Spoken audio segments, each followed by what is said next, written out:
කටුනායක නිදහස් වෙළඳ කලාපයේ ඒ අතිවිශාල ඇඟලුම් කම්හල ඇතුලේ ඇහෙන්නේ එකම ഘോഷාවකි. දහසක් පමණ වූ ජොකී මැෂින් වල ටක ශබ්දයත් රෙදි කැබලි එහා මෙහා යන සත්‍යයත් අතරේ හතරවෙනි ලයින් එකේ කෙළවරම මැෂිමේ වාඩි වී සිටියේ ඇයයි. කාන්ති ගාමන්ට් එකේ වැඩ කරන ලොකු කුඩා කොයි පිරිමියාත් කාන්තිව හඳුනයි. ඇගේ වයස අවුරුදු 28ක් වුවත් ඇගේ රූ සපුව ඊට වඩා බොහෝ තරුණ පෙනුමක් ගෙන ආවේය. තිරිඟු පැහැති සමත් දිගු වරලසත් පිරිමියෙකුගේ හදවතක් මොහොතකට නතර කරවන තරමේ ගැඹුරු ඇස් දෙකකුත් ඇයට තිබිනි. එහෙත් කම්හල පුරා ඇය ගැන පැතිරී තිබුණේ සුන්දර කතාවක් නොවේ. ඔය කාන්ති කියන්නේ මුළු ගාමන්ට් එකේම උන්ගේ අතින් අතට ගිය බඩුවක් බං. මේ පිරිමින් තේබුණ වෙලාවට ඇය දෙස කෑදරකමින් බලමින් කියන කතාවයි. සුපර්වයිසර්ලා, චෙකර්ලා, මැකැනික්ලා, ස්ටෝස් එකේ කොල්ලෝ මේ හැමෝගෙම ඇස්වල තිබුණේ එකම හැඟීමකි. ඒ රාගයයි. කාන්ති මේ කතා නොදන්නවා නොවේ. ඇය ඒ සියල්ල දනි. ඇත්ත වශයෙන්ම ඒ කතාවල යම් සත්‍යයක්ද නොතිබුණාම නොවේ. මීට අවුරුදු 8කට කලින් ඈත ගමකින් කොළඹ ආව අහිංසක කාන්ති මේ යකඩ මැෂින් අස්සේ ආදරය හෙව්වාය. මුලින්ම ඇයට ලං වුණේ ලයින් එකේ චෙකර් කෙනෙක් වූ නිමල්ය. ඔහු ගෙනා රෝස මලටත් පැණි බස් වලටත් රැවටුණු ඇය ඔහුගේ තුරුලේ සැබෑ ආදරය ඇතැයි සිතුවාය. නමුත් ඇගේ ශරීරයේ පහස විඳගත් පසු නිමල් ඇයව මගහැරියා. ඉන්පසු ආවේ මැනේජර් කෙනෙකි. ඔහු ඇයට උසස් වීමක් දෙන බව කියා ඇයව රවටා ගත්තේය. ආදරය සොයා ගිය ගමනේදී කාන්තිට හමුුණේ රාගයෙන් මත් වූ පිරිමි පමණි. ඔවුන් ඇගේ ශරීරය පාවිච්චි කර අලුත් රෙදි කැබැල්ලක් පරණ වූ විට විසිකරනවාසේ ඇයව විසිකර දැමූහ.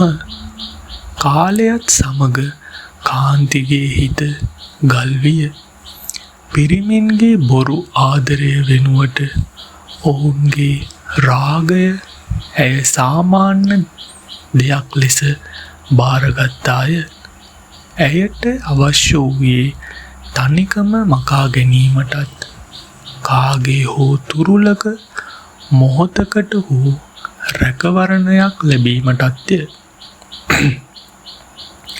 ඒ නිසාම ඇය බොහෝ පිරිමින්ගේ තාවකාලික නවාතැනක් බවට පත් වූවාය. මුළු ගාමන්ට් එකේම පිරිමින්ගේ අතින් අතට ගියත් ඇගේ ආත්මය ඇතුලේ හඬා වැටෙන අහිංසක ගැහැණියව කිසිවෙකුත් දුටුවේ නැත. මේකාකාරීව ගෙවී ගිය ඇගේ ජීවිතයට අලුත් පරිච්ඡේදයක් එකතු වන්නේ කම්හලට අලුතෙන් ආව මැකැනික්වරයෙකු වූ ජගත්ගේ පැමිණීමත් සමගනි. ජගත් උස කඩවසම් නිහඬ තරුණයෙකි. ඔහු ගාමන්ට් එකේ අනිත් පිරිමි මෙන් ගැහැණු ළමයින්ට විහිළු දහළු කරමින් කාලය නාස්ති කළේ නැත. ජගත් වැඩට ආ මුල් දිනවල අනෙක් කොල්ලෝ ඔහුට කාන්තිව පෙන්වූහ. මචං අර ඉන්නේ කාන්ති. ට්‍රයි එකක් දීපන්. ලේසියෙන්ම රූම් එකකට ඇදගන්න පුළුවන්. ඔවුන් කීවේ සිනාසෙමිනි. නමුත් ජගත් ඒ කතාවලට හිනා වුණේ නැත. ඔහු කාන්ති දෙස බැලුවේ කෑදරකමින් නොවේ. ඔහුගේ ඇස්වල තිබුණේ පුදුමාකාර සංසුන් බවකි. දිනක් කාන්තිගේ මැෂිමේ ඉන්දිකටුව කැඩී නූල් පැටලී වැඩ නතර විය. ඇය මැකෑනික් කෙනෙකුට කතා කළ අතර එතැනට ආවේ ජගත්ය. ඔහු මැෂිම හදන අතරතුර ඔහුගේ අත අත්වැරදීමකින් කාන්තිගේ අතේ ගෑවුණි. වෙනත් පිරිමියෙකු නම් එය අවස්ථාවක් කරගෙන තව දුරටත් ඇයට ලංවන්නට උත්සාහ කරනු ඇත. නමුත් ජගත් වහාම අත පසුපසට ගත්තේය. සොරි නංගී, මට වැරදීමකින් ගෑවුණි. ඔහු ඉතා ගෞරවයෙන් පැවසීය. කාන්තිට එය අදහාගත නොහැකි විය. ගාමන්ට් එකේ කිසිම පිරිමියෙක් ඇයට එතරම් ගෞරවයෙන් කතා කර තිබුණේ නැත. ඇය පුදුමයෙන් ජගත් දෙස බලා සිටියාය. කාලය කෙමෙන් කෙමෙන් ගත විය. ජගත් කාන්තිට කවදාවත් අනවශ්‍ය යෝජනා ගෙනාවේ නැත. ඔහු ඇය සමග කතා කළේ වැඩ ගැන පමණි. ඇතැම් දිනවල ඇය අසනීපයෙන් සිටින බව මුහුණෙන් දුටු විට ඔහු කැන්ටින් එකෙන් උණු තේ එකක් ගෙනවිත් ඇගේ මැෂිම අසලින් තැබුවේය. ඒ කිසිවක් ඔහු කළේ ප්‍රතිලාභයක් බලාපොරොත්තුවෙන් නොවේ. කාන්තිගේ ගල් වී තිබුණු හදවත තුල කුමක්ද නොහුරු හැඟීමක් දලුලන්නට ලියලන්නට පටන්ගෙන තිබුණි. ඒ හැඟීම රාගයට වඩා හාත්පසින්ම වෙනස් වූ ඉතා පිරිසිදු සංසුන් එකක් විය.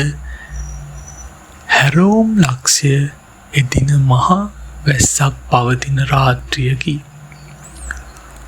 ඕටී වැඩ නිමා වී කම්කරුවන් සියල්ලන්ම බෝඩිම් වලට යාමට පිටත් වෙමින් සිටියහ. කාන්ති බස් නැවතුම් පොලේ තනිවම සිටියේ ඇගේ කුඩයගෙන ඒමට අමතක වී තිබූ බැවිනි. සීතල සුළඟට ඇය වෙවුලමින් සිටියාය. එකවරම ඇයට ඉහලින් කුඩයක් දිගහැරුණි. හැරී බලන විට ඒ ජගත්ය. මේ වැස්සේ තෙමෙන්න එපා කාන්ති, මගේ කුඩෙන් යමු, ඔහු සංසුන් හඬින් කීවේය. බස් එක එනතුරු ඔවුන් දෙදෙනාම නිහඬව සිටියහ. කාන්තිගේ හිතේ බොහෝ කාලයක් තිස්සේ සිරවී තිබූ ප්‍රශ්නයක් එළියට පනින්නට දඟලමින් තිබුණි. ඇයට තවත් ඉවසා සිටිය නොහැකි විය. ඇයි ජගත් අයියේ? කාන්ති ඇසුවේ බිම බලාගෙනය. ඇයි? මොකද්ද කාන්ති? ඇයි ඔයා අනිත් පිරිමි වගේ මගෙන් මුකුත් ඉල්ලන්නේ නැත්තේ? ගාමන්ට් එකේ උන් මං ගැන කියන දේවල් ඔයාට ඇහිලා නැද්ද? මං අතින් අතට ගිය ගෑණියෙක් කියලා දැන දැනත් ඇයි ඔයා මට මෙහෙම සලකන්නේ? ඇගේ හඬ බිඳී ගියේය. ඇස්වල කඳුළු පිරී තිබුණි. ඇය බලාපොරොත්තු වුණේ ජගත් ඇයව පිළිකුල් කරાવી කියාය. නැතිනම් මේ අවස්ථාවෙන් ප්‍රයෝජනගෙන ඇයව හෝටල් කාමරයකට ගෙන යාමට කතා කරાવી කියාය. ජගත් සුළු මොහොතක් ඇය දෙස බලා සිටියේය. ඒ බැල්මේ කිසිදු රාගයක් හෝ පිළිකුලක් නොවිය. තිබුණේ අපරිමිත දයාවකි. මිනිස්සු කියන කතා මට වැඩක් නෑ කාන්ති. ජගත් කතා කළේ ඊතා මෘදු ලෙසය. ඔයාගේ අතීතයේ මොනවා වුණත් මම දකින්නේ ඒක නෙවෙයි. මම දකින්නේ ආදරය හොයාගෙන ඇවිත් නොමිනිසුන්ගේ රාගයට අහුවෙලා අතරමං වුණ අහිංසක කෙල්ලෙක්ව. ඔයාගේ ශරීරය පාවිච්චි කරපු එවුන් කවදාවත් ඔයාගේ හිත දැක්කේ නැහැ. මට ඕනේ ඔයාගේ ඇඟ නෙවෙයි කාන්ති. මට ඕනේ ඒ තුවාල වෙච්ච හිත සනීප කරන්න. ඒ වචන ටික ඇසෙද්දී කාන්තිගේ දරා ගැනීමේ සීමාව බිඳී ගියාය. අවුරුදු ගණනාවක් තිස්සේ ඇය සංගවාගෙන සිටි කඳුළු ගංගාවක්සේ ගලා හැලෙන්නට විය. ඇය කුඩේ යටම දනහිස් මත හිඳගෙන හඬා වැටුණාය. ජගත් පහත් වී ඇගේ හිස අත ගෑවේය. ඒ ස්පර්ශයේ තිබුණේ කිසිදාක ඇය නොලැබූ පීතෘ සෙනෙහසක් වැනි ආරක්ෂාවකි. එදා රාත්‍රියේ කාන්තිට එක දෙයක් ඊටා පැහැදිලිව තේරුම් ගියාය.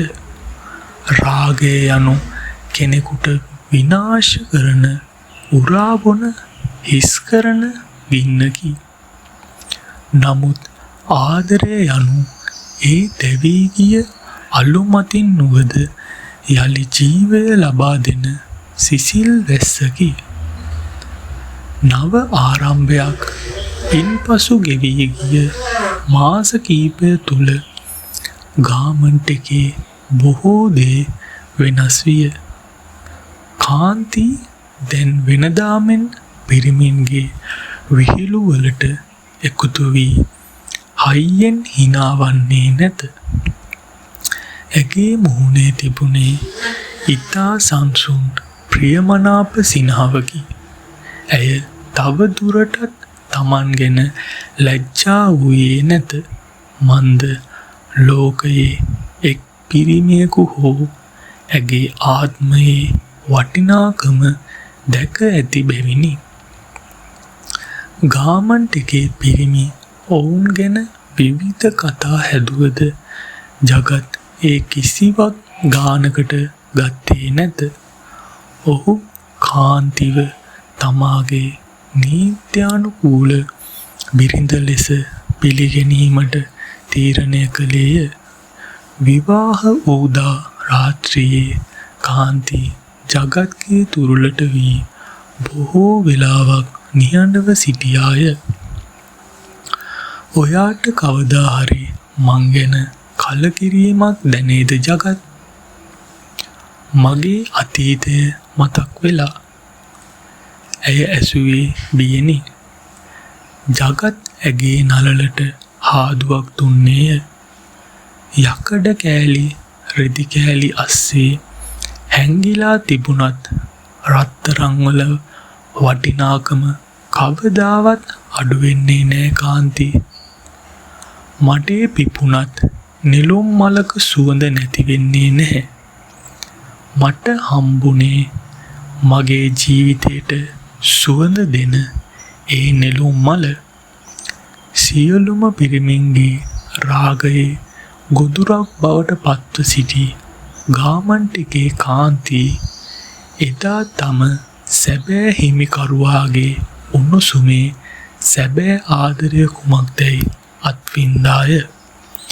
ශරීරය කොතරම් දෙනෙකුගේ අතින් අතට ගියත් ගැහැණියකගේ හදවතේ ඇති පිරිසිදුම ආදරය හිමිවන්නේ ඇගේ ආත්මයට ආදරය කරන එකම එක පිරිමියාට පමණක් බව ජගත් මුළු ලෝකයටම ඔප්පු කර තිබුණි.